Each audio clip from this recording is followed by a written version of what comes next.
Par une belle journée ensoleillée dans notre campagne, le plus périlleux voyage dans la vie d'une abeille se prépare.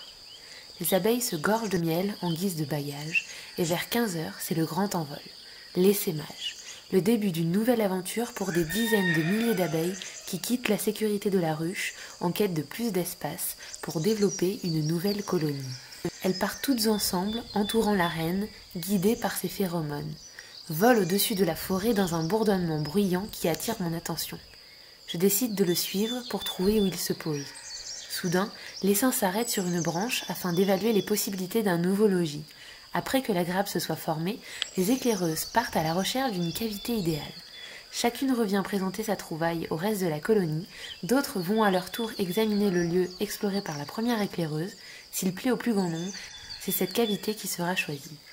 C'est à ce moment-là que l'humain peut attraper l'essaim pour lui proposer sa ruche en demeure.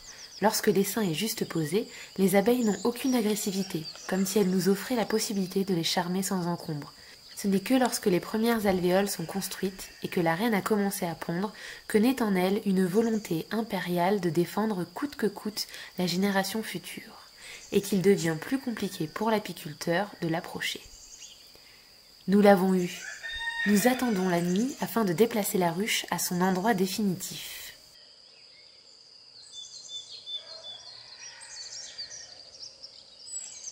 Une fois dans la ruche, les abeilles n'ont qu'une idée en tête, construire. La construction des alvéoles en cire est la condition sine qua non pour élever les nouvelles abeilles et pouvoir stocker les réserves. Chacune a ses tâches bien définies. Celles qui font le ménage s'attellent à sortir les débris qui sont restés par inadvertance dans la ruche. Une petite feuille, un petit bout de bois, un petit bout de cire. Et il faut que tout soit propre. Les abeilles cirières commencent à monter les rayons dès qu'elles sont installées. Le miel est transformé en cire par leurs glandes cirières. C'est une opération énergivore puisqu'il faut environ 8 kg de miel pour faire 1 kg de cire.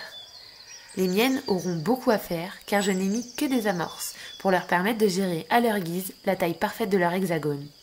Elles me feront donc moins de miel, mais je n'ai que faire de leur productivité. Très vite, les éclaireuses quadrillent le périmètre. Où sont les fleurs? Envoyez un escadron sur les moutardes, à 10 mètres, à l'est. Et vous, mesdemoiselles, le grand marronnier, direction ouest. À moins que vous ne préféreriez les genêts au sud.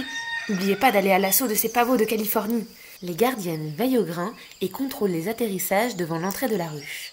Ni abeille rivale, ni insecte étranger ne doit rentrer. Et toi, petite fourmi, tu n'as pas été invitée? Te voilà refoulée de la planche d'envol. Une fois le logis bien aménagé, la reine va pouvoir commencer à pondre. Mais ça, c'est une autre histoire.